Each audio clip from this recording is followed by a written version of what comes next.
Hi friends, welcome back to my channel. ഇന്നൊരു അടിപൊളി travelling വ്ളോഗുമായിട്ട് വന്നിരിക്കുന്നത്. വളരെ രസകരമായി നല്ല എക്സൈറ്റ്മെൻറ്റോടുകൂടിയ ഒരു ട്രാവലിംഗ് വ്ളോഗാണിത്. ഇനി ഇതിൻ്റെ വോയിസ് ഒക്കെ കൊടുക്കുന്നത് എൻ്റെ ലൈഫ് പാർട്ട്ണറാണ്. നമുക്ക് വേഗം തന്നെ വീഡിയോയിലോട്ട് പോകാം.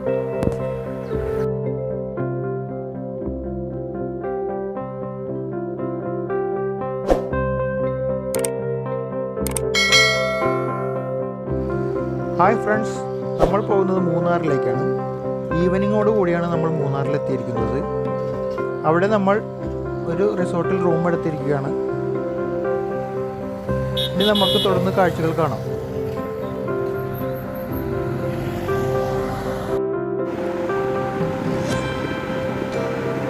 നമ്മൾ മോർണിംഗിൽ ഒരു 7 മണിയോടുകൂടി നമ്മൾ റൂം വെക്കേറ്റ് ചെയ്തു. കാരണം എന്താണെന്ന് വെച്ചാൽ നമുക്കിന്ന് ഒരുപാട് സ്ഥലങ്ങൾ പോകാനുണ്ട്. മൺഡേ ട്രിപ്പാണ് പ്ലാൻ ചെയ്തത്. അതുകൊണ്ട് തന്നെ നമുക്ക് എത്രയും പെട്ടെന്ന് തന്നെ സമയം പാഴാക്കാതെ നമുക്ക് നമ്മുടെ പ്ലേസുകളിൽ എത്തേണ്ടതുണ്ട്. അതുകൊണ്ട് തന്നെ കാലത്ത് തന്നെ നമ്മൾ റൂം വെക്കേറ്റ് ചെയ്ത് പോവുകയാണ്.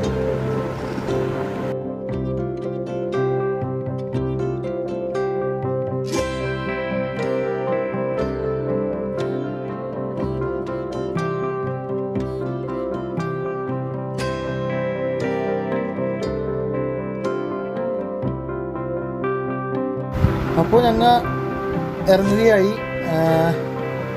ഇതിൽ നമ്മൾ ഫാമിലി മെമ്പേഴ്സ് മാത്രമേ ഉള്ളൂ. വേറെ അങ്ങനെ പുറത്തൊന്നും ആരുമില്ല. നമ്മൾ ഫാമിലി മെമ്പേഴ്സുകൾ പ്രദേശങ്ങൾ ഫുള്ള് വരണേ. പിന്നെ നമ്മളിപ്പോൾ മൂന്നാർ ടൗണിലാണ് നമ്മൾ റൂം എടുത്തത്. അവിടുന്ന് നമ്മൾ മോർണിംഗ് തന്നെ ഇറങ്ങി. എന്നാലും നമ്മുടെ പരിപാടികളൊക്കെ നടക്കുള്ളൂ. ലേറ്റായി കഴിഞ്ഞ് കഴിഞ്ഞാൽ നമ്മുടെ പ്ലാനിങ്ങൊക്കെ പൊളിയും. അപ്പോൾ ഗൈസ്, നമുക്ക് നമ്മുടെ കേരളത്തിൻ്റെ ഊട്ടിയായ മൂന്നാറിൻ്റെ മനോഹരമായ കാഴ്ചകളിലേക്ക് നമുക്ക് കിടക്കാം.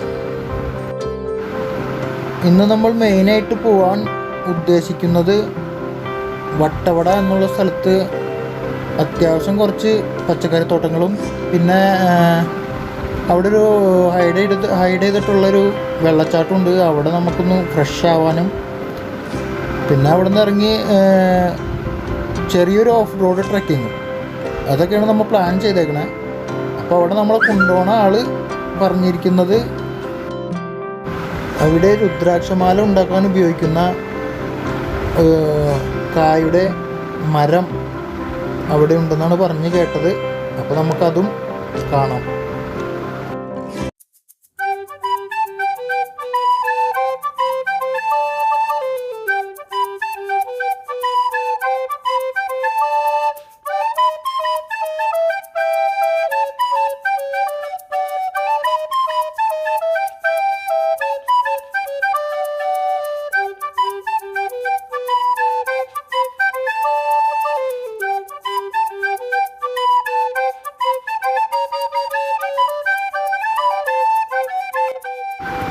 നമ്മുടെ മൂന്നാറിലെ ക്ലൈമറ്റിനെ കുറിച്ച് പ്രത്യേകം ആരോടും പറയേണ്ട കാര്യമില്ലല്ലോ. അവിടെ നമ്മൾ പോയപ്പോൾ അത്യാവശ്യം തണവുണ്ട്. എന്ന് വെച്ചാൽ ഓവർ തണവല്ല, അത്യാവശ്യം നമ്മുടെ തൃശ്ശൂരിനെ അപേക്ഷിച്ച് നല്ല തണവാണ്. ഒരു 13 ഡിഗ്രിയൊക്കെയാണ് ഉണ്ടായിരുന്നത് നമ്മൾ പോയപ്പോൾ. നല്ല ക്ലൈമറ്റാണ്, അത്യാവശ്യം നല്ല ക്ലൈമറ്റാണ്. പിന്നെ കാലത്തെ തന്നെ നമുക്കുള്ളൊരു ഫീലിങ്, അത് മൂന്നാർ ഏത് സമയത്ത് പോയാലും നമുക്കതൊരു ഫീലിംഗ് തന്നെയാണത്.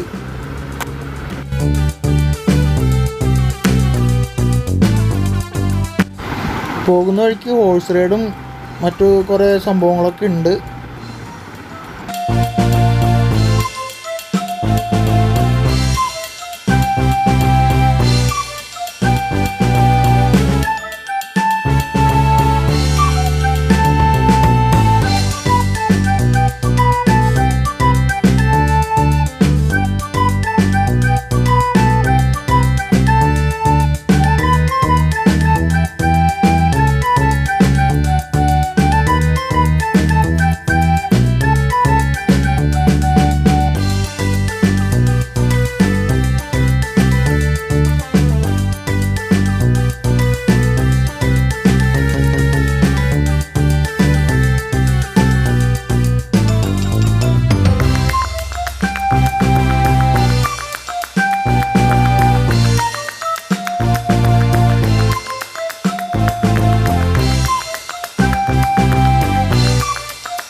ഗൈസ്, പോകുന്ന വഴിക്ക് നമ്മുടെ ഈ ചോളൊക്കെ നല്ല ചൂടാക്കണത് കണ്ടപ്പോഴേ ചെറിയൊരു ആഗ്രഹം തോന്നിട്ട് നിർത്തിയതാണ്. പക്ഷെ സംഭവം പൊളിയായിട്ടാ സാധനം. അത് വാങ്ങി കഴിച്ചായിരുന്നു. കഴിക്കുന്നതിനടുത്ത് വീഡിയോ എടുക്കാൻ പറ്റിയില്ല അത്. പിന്നെ ക്യാരറ്റ് എന്നൊക്കെ പറഞ്ഞു കഴിഞ്ഞാൽ ഫ്രഷ് ക്യാരറ്റ് കേട്ടോ നമുക്ക് അവിടെ കിട്ടുന്നത്.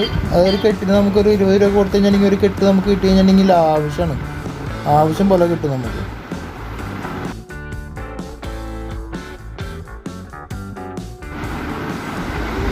ഇപ്പോൾ നമുക്ക് കാണുന്നത് ഒരു തേയില ഫാക്ടറിയാണ്. അവിടെ നമുക്ക് ഇറങ്ങാൻ പറ്റിയില്ല. എന്താ വെച്ചിട്ടുണ്ടെങ്കിൽ സമയം വളരെ ചുരുക്കമുള്ളത് കൊണ്ട് നമ്മൾ അവിടെ എസ്കേപ്പ് അടിച്ച് പോയി.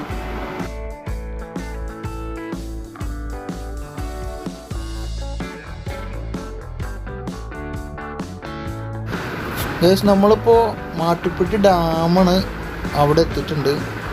ഇവിടെ നമുക്ക് ഇഷ്ടംപോലെ കാണാനുള്ള കാഴ്ചകളുണ്ട്. അതേപോലെ തന്നെ അത്യാവശ്യം നല്ല ബോട്ടിങ്ങും പിന്നെ സ്പീഡ് ബോട്ടും.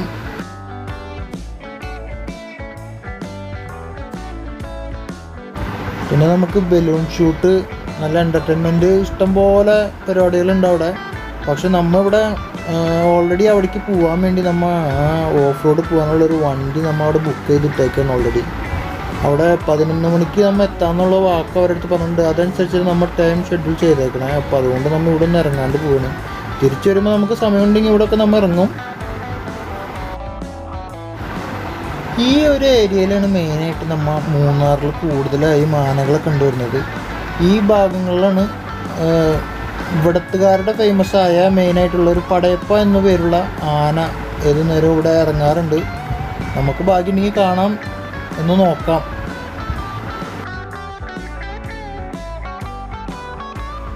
ഈ വഴിയിൽ ഇഷ്ടംപോലെ നമുക്ക് വീണ്ടും നമുക്ക് ബോട്ടിങ്, ഒരു സ്ഥലത്ത് ബോട്ടിങ് ഇറങ്ങി കഴിഞ്ഞിട്ട് അവിടെ കിട്ടില്ല എന്ന് വെച്ചാൽ ആർക്കും സങ്കടം വേണ്ട, അടുത്ത സ്ഥലത്തുണ്ട്. പിന്നെ പറയുകയാണെങ്കിൽ നമുക്ക് കൊറോണയുടെ ഒരു എഫക്റ്റ് ഇപ്പോൾ അവിടെ ഇല്ല കേട്ടോ. ഒട്ടുമിക്ക പ്ലേസുകളും ഓപ്പൺ ആയിട്ടുണ്ട്. നമ്മളിപ്പോൾ മാട്ടുപ്പെട്ടി ഡാമിൻ്റെ ഒരു വശമാണ് ഈ കാണുന്നത്. നമ്മൾ ഓൾറെഡി ഫ്രണ്ട് വശത്ത് കൂടെ ഡാമിൽ മുകളിൽ കൂടെയാണ് വന്നത്. അതിൻ്റെ മറ്റൊരു ഭാഗമാണ് നമ്മളിപ്പോൾ കാണുന്നത്.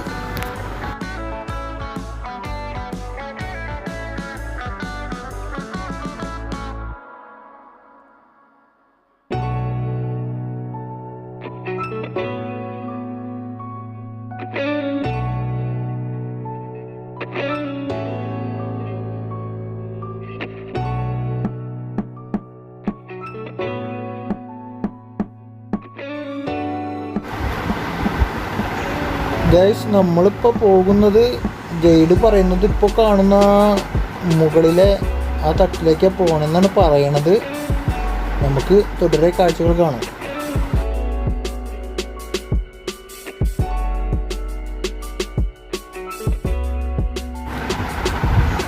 എൻ്റെ മക്കളെ ഈ സ്ഥലങ്ങളൊക്കെ കണ്ടു കഴിഞ്ഞാൽ ആരും ഇങ്ങോട്ടേക്ക് വരാൻ തോന്നിയിട്ടേ. ഞാൻ തന്നെ ഇപ്പോൾ ഒരു 10-15 പ്രാവശ്യമെങ്കിലും ചുരുങ്ങിയത് നമ്മളിപ്പോൾ ഞാൻ ഫാമിലി ആയിട്ടും ഫ്രണ്ട്സുകളായിട്ടൊക്കെ വന്നിട്ടുണ്ട്. അടിച്ചു വിളിക്കാൻ പറ്റിയ സ്ഥലം കേട്ടോ മൂന്നാർ. ശരിക്കും പറഞ്ഞു കഴിഞ്ഞിട്ടുണ്ടെങ്കിൽ നമുക്കൊരു ചുരുങ്ങിയ ചിലവിൽ അടിപൊളി ട്രിപ്പ് നമുക്ക് പ്ലാൻ ചെയ്യാൻ ഉദ്ദേശിക്കുന്നുണ്ടെങ്കിൽ മൂന്നാർ പോവാം. അത് തന്നെയാണ് നമുക്ക് വേണ്ടതും. ചുരുങ്ങിയ ചിലവിൽ അടിപൊളി ട്രിപ്പ് തന്നെ ആയിരിക്കും. എന്താ വെച്ചിട്ടുണ്ടെങ്കിൽ മൂന്നാറിനെ കുറിച്ച് അറിയാവുന്നവർക്ക് പിന്നെ പ്രത്യേകിച്ച് പറയേണ്ട കാര്യമില്ല.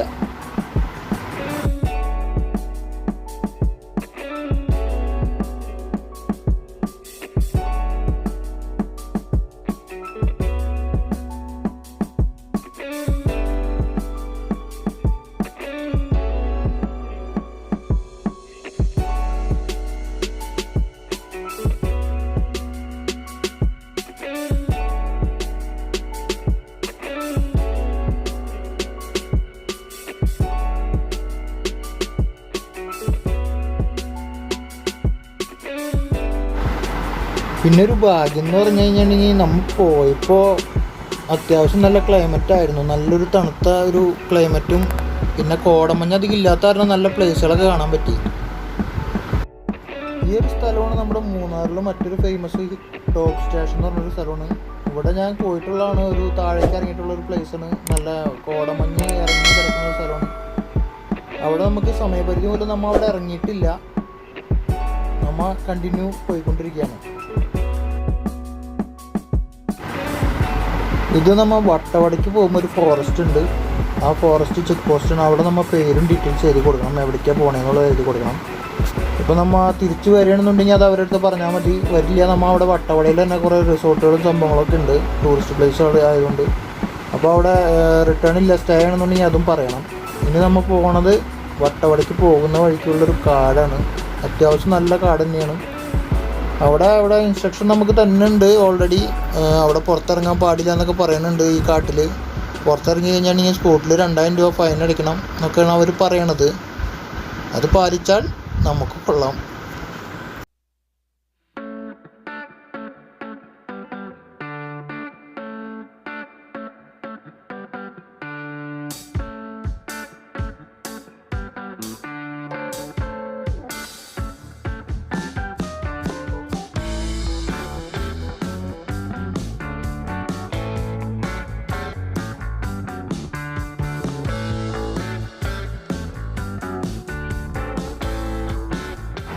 ഈ വഴിയിൽ നമ്മൾ പോകുമ്പോൾ അത്യാവശ്യം കാട്ടുപോത്തുകളെ കാണുന്ന ഏരിയയാണിത്. മെയിനായിട്ടുള്ള കാട്ടുപോത്തുകളെ കാണുന്ന മെയിൻ പ്ലേസാണിത്. അത് നമുക്ക് കാണുമ്പോൾ തന്നെ അറിയാം. ഒരു തടാകങ്ങളും അതിൻ്റെ സൈഡിൽ അതല്ല പുൽമേട് ഇങ്ങനെ വിരിഞ്ഞ് കിടക്കുന്ന സ്ഥലമാണ്. അത് നല്ല മനോഹരമായിട്ടുള്ള കാഴ്ചകളുമാണ് അത്. പിന്നെ ഇവിടെ മെയിനായിട്ട് ഇറങ്ങാൻ പാടില്ല എന്ന് പറയുന്നത് തന്നെ റീസൺ ഇതൊക്കെ തന്നെയാവാം. വെറുതെ എന്തിനത് നമ്മുടെ മൃഗങ്ങൾക്ക് പണി ഉണ്ടാക്കി വെക്കണേ.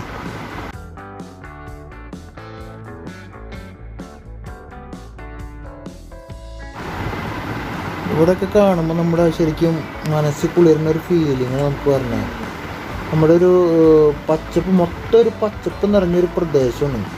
മരങ്ങളാണെങ്കിൽ ഒരു വലിപ്പം കുറഞ്ഞ മരങ്ങളും ചെറിയ ചെറിയൊരു കാടുകൾ പോലത്തെ നല്ല യൂക്കാലി മരങ്ങളും, അത്യാവശ്യം നല്ലൊരു ഫീലിംഗ് തന്നെയാണ് ഇവിടെ കിട്ടുന്നത്. ശരിക്കും നമ്മുടെ ഒരു മനസ്സ് ശരിക്കും റിലാക്സ് ആവാണ് ഈ ഒരു സ്ഥലങ്ങളൊക്കെ കാണുമ്പോൾ. എന്താ ഫീലിംഗ് എന്നറിയോ? ഈ വഴി വട്ടവടയ്ക്ക് പോകുമ്പോൾ മെയിനായിട്ട് കാണുന്ന ഒരു ഫോറസ്റ്റാണിത്. ശരിക്കും മനസ്സിൻ്റെ ഒരു കുളിരണിക്കുന്ന ഒരു കാഴ്ചകൾ തന്നെയാണ്. അത് നമ്മൾ ഇങ്ങനെ പറഞ്ഞാലൊന്നും നമുക്ക് മനസ്സിലാവില്ല. ശരിക്കും കണ്ടെന്ന് അറിഞ്ഞാലേ പറ്റുള്ളൂ. നിങ്ങൾക്ക് സമയം കിട്ടുകയാണെന്നുണ്ടെങ്കിൽ നിങ്ങൾ മൂന്നാർ പോവുകയാണെന്നുണ്ടെങ്കിൽ ഈ സ്ഥലമൊക്കെ ഒന്ന് മാക്സിമം കവർ ചെയ്യാൻ നോക്കിക്കോളൂ.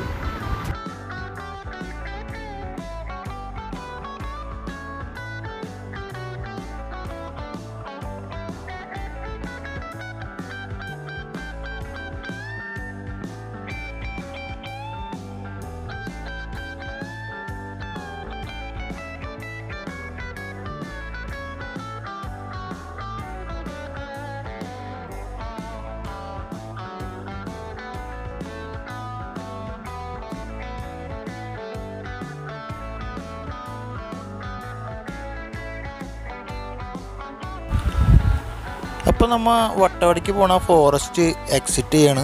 ഇതാണ് അതിൻ്റെ ഒരു ചെക്ക് പോസ്റ്റ്. ഇവിടെ നമ്മൾ വേറെ ഫോർമാലിറ്റികളൊന്നും ഇല്ല, നമുക്ക് നേരിട്ട് തന്നെ എക്സിറ്റ് ചെയ്ത് പോവാം, വിഷയമല്ല.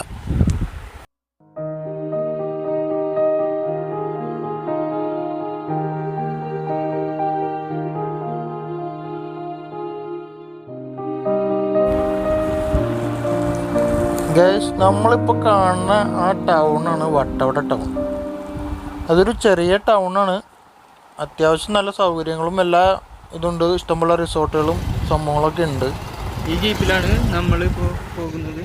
9 പേരാണ് നമ്മളുള്ളത്. Off road ജീപ്പാണ്.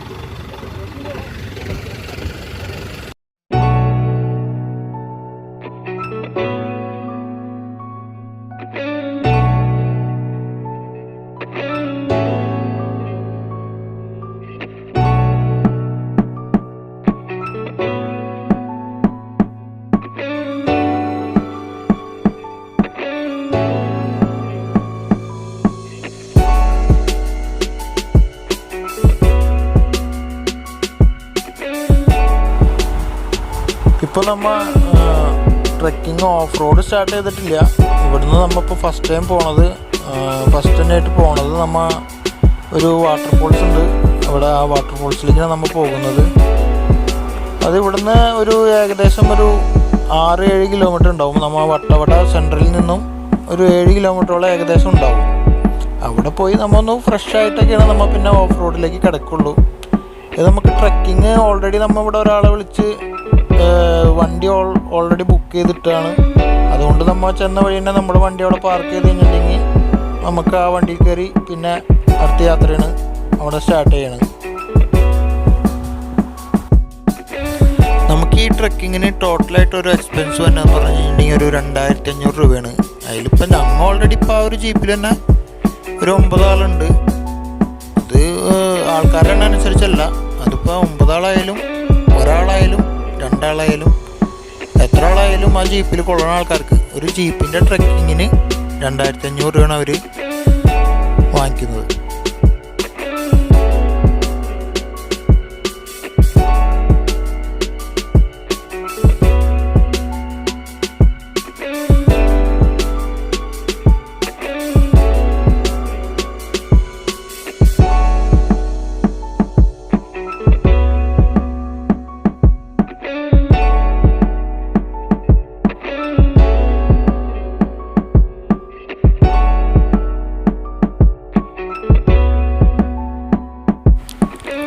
ഈ റോഡ് ഒരു 3-4 മാസം മുമ്പേ ഭയങ്കര ഒരു ഓഫ് റോഡായിരുന്നു. വലിയ കുണ്ടും കുഴിയും വലിയ വലിയ കട്ടകളും കല്ലുകളും നിറഞ്ഞ വഴിയായിരുന്നു.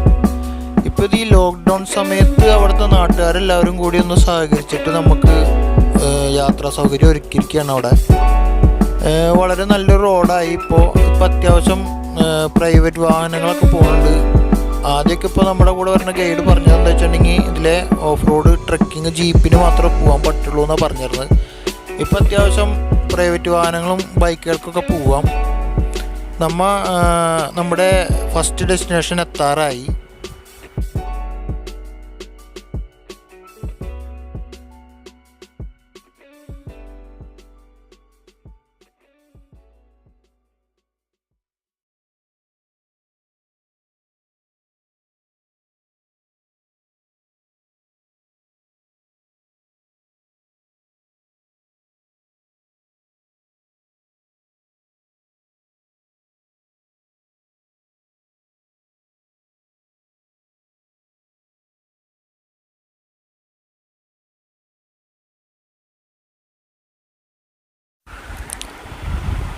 അപ്പോൾ നമ്മുടെ ഫസ്റ്റ് ഡെസ്റ്റിനേഷൻ എത്തിക്കഴിഞ്ഞു.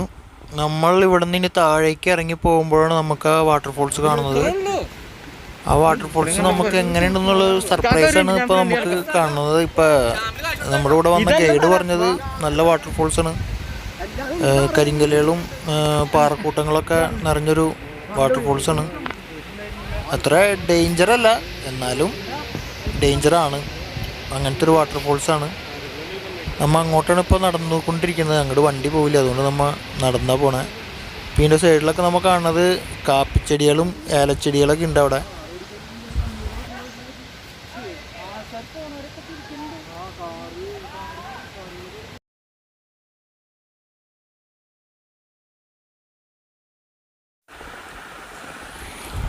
എൻ്റെ മക്കളെ, ഇവിടെ ഇങ്ങോട്ട് ഇറങ്ങി അങ്ങോട്ട് വന്നപ്പോൾ ഉണ്ടല്ലോ, എന്താ സ്ഥലം! അത് കാണുമ്പോൾ തന്നെ നമുക്ക് എന്തോ ഒരു ഫീലിങ്. അങ്ങോട്ട് ഒരു പ്രത്യേകതര കാറ്റും നമ്മുടെ ആ പാറക്കെട്ടുകളൊക്കെ കണ്ടു കഴിഞ്ഞിട്ടുണ്ടെങ്കിൽ എന്താ നമ്മൾ നടക്കുന്ന വഴികളൊക്കെ. പിന്നെയെന്ന് പറഞ്ഞാൽ സൂക്ഷിക്കണം എന്ന് പറഞ്ഞാൽ അത്യാവശ്യം ഈർപ്പം നിൽക്കണ കാരണം കുറച്ച് വഴുക്കലൊക്കെ ഉണ്ട്. അപ്പോൾ അതൊന്ന് സൂക്ഷിക്കുക. അതായത് സ്ഥലങ്ങളൊക്കെ പൊളി സ്ഥലം.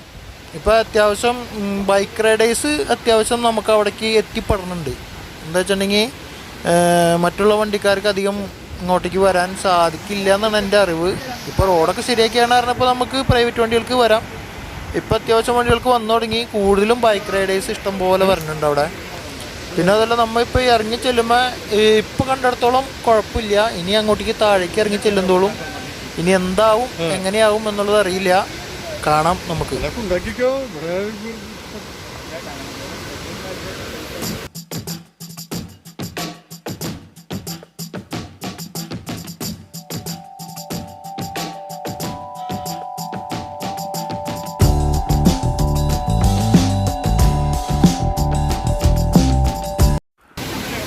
എൻ്റെ മക്കളെ, ഒരു രക്ഷയില്ലാത്ത സ്ഥലം കേട്ടത്.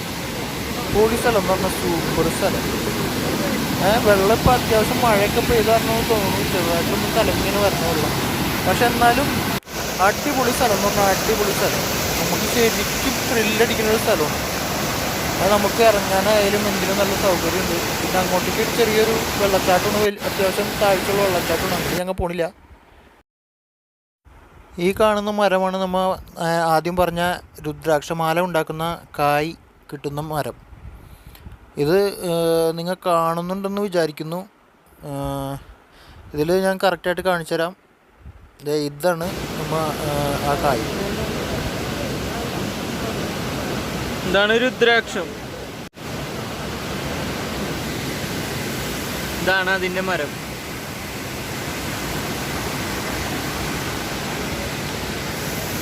ഇതാണ് രുദ്രാക്ഷത്തിൻ്റെ പച്ച വരുന്നത്. ഇതാണ് ഇത് ഉണങ്ങിയതിന് ശേഷമാണ് അതിൻ്റെ ഉള്ളിൽ ആ ഒരു ഇതേപോലത്തെ ഒരു എന്താ പറയുക ലൈനും കാര്യങ്ങളൊക്കെ കറക്റ്റ് റൗണ്ട് ഷേപ്പിനുള്ളതിനെ വാല്യൂ ഉള്ളൂ എന്ന് പറയും. കറക്റ്റ് റൗണ്ട് ഷേപ്പായി വന്നത് ഇതിന് ശേഷമാണ്. ഇങ്ങനെ ഒരു കായായിരിക്കും രുദ്രാക്ഷം, അതിന് ശേഷമാണ് അങ്ങനെയായി മാറുന്നത്. ഇതാണ് രുദ്രാക്ഷത്തിൻ്റെ കായ വരുന്നത്. ഇതിൻ്റെ ഉള്ളിൽ നമ്മുടെ ഈന്തപ്പഴത്തിൻ്റെ ഒക്കെ ഉള്ളിൽ ഉണ്ടാവുന്ന പോലത്തെ ഒരു കായുണ്ട്. അതാണ് രുദ്രാക്ഷമായിട്ട് പിന്നീട് മാറുന്നത്.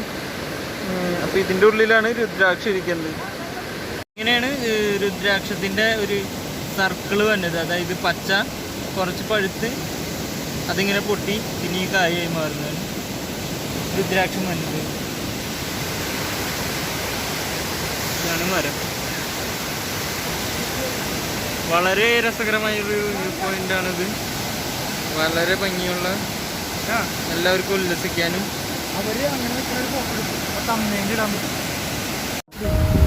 ഇനി നമുക്ക് ഇവിടുത്തെ ഒരു പ്രകൃതി രമണീയമായ ഒരു കാഴ്ചകൾ നമുക്ക് കാണാം. അത്യാവശ്യം നല്ല പാറക്കെട്ടുകളും, ആ ഗൈഡ് പറഞ്ഞ പോലെ തന്നെ അത്യാവശ്യം കാണാൻ നല്ലൊരു പ്ലേസ് തന്നെയാണ്. ഒരു ഇപ്പം ഈ കാണുന്നതാണ് ഒരു ശുദ്ധജലം എന്ന് പറഞ്ഞാൽ നമുക്ക് കുടിക്കാൻ വരെ പറ്റുന്നൊരു വെള്ളമാണത്. അത് ആ ഒരു പ്ലേസിൽ മാത്രമേ പറഞ്ഞുള്ളൂ. ബാക്കി എല്ലാവരും കലങ്ങിയ വെള്ളമാണ് നമുക്ക് ചെളിവെള്ളമായിട്ടാണ് പറഞ്ഞത്. ഈ ഒരു വെള്ളം മാത്രമേ നമുക്ക് ശുദ്ധജലമായിട്ട് വരുന്നത്. അപ്പോൾ ഗൈഡ് പറഞ്ഞതെന്ന് വെച്ചിട്ടുണ്ടെങ്കിൽ ഇവിടെ നിന്നാണ് ഇപ്പോൾ ഫോറസ്റ്റ് ഓഫീസിലേക്കും അവിടേക്കൊക്കെ കുടിക്കാനുള്ള വെള്ളം പോണ പൈപ്പ് ഇട്ടിട്ടുണ്ട്. കണ്ടാലറിയാം, ആ പൈപ്പിൽ നിന്നാണ് വെള്ളം പോകുന്നത്. ആ പൈപ്പ് വഴിയാണ് അവിടെ കുടിവെള്ളം എത്താനുള്ളൊരു സജ്ജീകരണം കൂടി അവർ ചെയ്യണത്. അത്രയ്ക്ക് പ്യുവർ വാട്ടറാണ് വരുന്നത് അതിൽ. പിന്നെ മറ്റുള്ള സ്ഥലങ്ങളെന്ന് പറഞ്ഞു കഴിഞ്ഞിട്ടുണ്ടെങ്കിൽ അത്യാവശ്യം കലങ്ങിയ വെള്ളമാണ് വരുന്നത്. അത് മലയിൽ മഴ പെയ്യുന്നതിനനുസരിച്ചുള്ളൊരു വെള്ളപ്പാച്ചിൽ കാരണം കലങ്ങി വരുന്നതാണ് അത്.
സ്ഥലവും വെള്ളമൊക്കെ കണ്ട് നല്ല തണവും ഇതൊക്കെ കണ്ടങ്ങനെ നിൽക്കുമ്പോൾ ആർക്കായാലും ഒന്ന് വെള്ളത്തിലിറങ്ങി കുളിക്കാൻ തോന്നും. ഇപ്പോൾ പിന്നെ ഒന്നും നോക്കില്ല കേസ്, അങ്ങോട്ട് എടുത്ത് ചാടി വെള്ളത്തിൽ. പിന്നെ വെള്ളത്തിലായി അർമാദിക്കലായി അങ്ങോട്ട് എന്താ പറയുക. ഇപ്പോൾ കലക്കൽ വെള്ളം ഇല്ല, നല്ല വെള്ളം ഇല്ല, ഒന്നുമില്ല. അങ്ങോട്ട് കുളി തന്നെ കുളി. എന്താ സുഖം. നമ്മൾ മൊത്തത്തിലാണ് മരയിച്ച് പോകുന്നല്ലോ. മൂന്നാറിൻ്റെ തണവൻ എല്ലാവർക്കും അറിയാലോ. ഓൾമോസ്റ്റ് നല്ലൊരു അന്തരീക്ഷമാണ്, ക്ലൈമറ്റാണത്. ആ തണവിൽ തന്നെ നമ്മൾ ചെന്ന് നിൽക്കുമ്പോൾ തന്നെ ആ വെള്ളത്തിലും കൂടി നിന്ന് കഴിഞ്ഞാണ്ടില്ല എന്താ ഫീലിംഗ് എന്നറിയോ. എൻ്റെ അമ്മോ, അതൊന്നും പറഞ്ഞാൽ മനസ്സിലാവില്ല നമുക്ക്. ജാതി ഫീലിംഗ് എന്ന് പറഞ്ഞു കഴിഞ്ഞാൽ ജാതി ഫീലിംഗ്. ഈ ജാതി ഫീലിംഗ് എൻ്റെ ലൈഫിൽ ഞാൻ ഫസ്റ്റ് ടൈമാണ് ഞാനിപ്പോൾ ഒരു അനുഭവിച്ചതെന്ന് വെച്ചിട്ടുണ്ടെങ്കിൽ നല്ലൊരു തണവും നല്ല ക്ലൈമറ്റ്, നല്ല ഒരു ഫീലിങ്, ആ അന്തരീക്ഷം, വെള്ളച്ചാട്ടം എല്ലാം കൊണ്ടൊരു മനസ്സിന് ശരിക്കൊരു റിലാക്സേഷൻ കിട്ടുന്നൊരു പ്ലേസാണത്. അങ്ങനെ നമ്മൾ കുളിയും പാസ്സാക്കി അടിപൊളിയൊരു ഫീലിങ്ങും നല്ലൊരു ഫീലിങ്ങും ഒരു വൺ ഡേ ട്രിപ്പിൻ്റെ ഒരു ത്രില്ലിലേക്ക് എത്തിയത് ഇപ്പോഴാണ്. ശരിക്കും ആ മൂഡിലേക്ക് എത്തിയത് ഇപ്പോഴാണ്. നമ്മൾ കലക്കി എന്തായാലും. ഇനി നമ്മൾ ഇവിടുന്ന് കുളിയൊക്കെ കഴിഞ്ഞ് ജസ്റ്റ് നമ്മൾ ഇവിടുന്ന് കയറി നെക്സ്റ്റ് ഓഫ് റോഡിലേക്കാണ് ഇനി പോകുന്നത്. അത് നമുക്ക് അടുത്ത എപ്പിസോഡിൽ കാണാം. അതിൽ കുറേ വിശേഷങ്ങളൊക്കെ ഞങ്ങൾക്ക് പറയാനുണ്ടായിൽ. അടുത്ത എപ്പിസോഡിൽ വന്നത് കുറച്ച് ഷോക്കിംഗ് വീഡിയോസാണ് വരുന്നത്. ഞങ്ങൾക്ക് കുറച്ച് അനുഭവങ്ങൾ ഉണ്ടായിട്ടുണ്ട്. അപ്പോൾ അതാണ് ഞങ്ങൾക്ക് നിങ്ങളിൽ ഷെയർ ചെയ്യാൻ പോണത്. അപ്പോൾ ഈ വീഡിയോ കണ്ട് ഇഷ്ടപ്പെട്ടാൽ ലൈക്ക് ചെയ്യുക, ഷെയർ ചെയ്യുക, സബ്സ്ക്രൈബ് ചെയ്യുക. അടുത്തുള്ള ബെല്ലൈക്കണും കൂടി ക്ലിക്ക് ചെയ്യുകയാണെങ്കിൽ ഞങ്ങൾ അപ്ലോഡ് ചെയ്യുന്ന ഇതുപോലുള്ള രസകരമായ വീഡിയോകൾ നിങ്ങൾക്ക് ഇനിയും കാണാം. Bye bye.